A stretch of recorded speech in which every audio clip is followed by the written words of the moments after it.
Australia versus New Zealand at Edgbaston.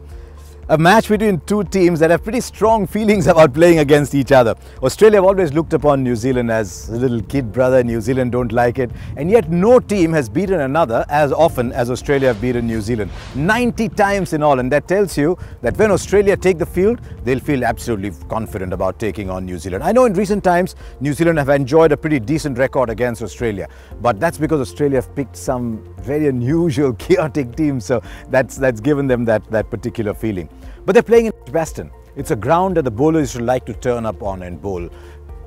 Run rate used to be about 4.5, 5 average run rates. Now that's gone up from 4.92 to 5.17 to in 2017 6.4. It's telling you that just like the game in England has changed, the game in Edgbaston has changed too to about a 320, 330 game. So if you're playing a 330 game, then the bowlers become more important. And that's why you analyze Australia versus New Zealand and you think of the bowling, and that is why I think Australia start favourites. They have the option of playing their dream squad. They've been waiting to do it for a few years now.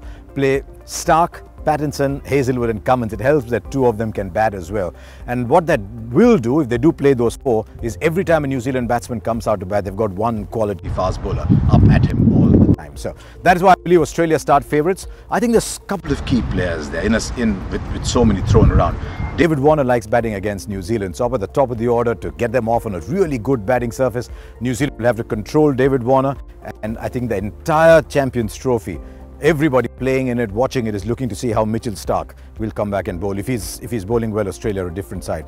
I'm afraid Ken Williamson has to play a very big role for New Zealand, because if they've got to play a 330 game, then he's got to be batting all the way through. I know they've got the Andersons and the Neeshams and all those people down the order who can get quick runs, but Williamson will have to bat all the way through to set it up for the likes of Bolt and Southee. So Australia versus New Zealand, Edgbaston, Birmingham, I think Australia are favourites.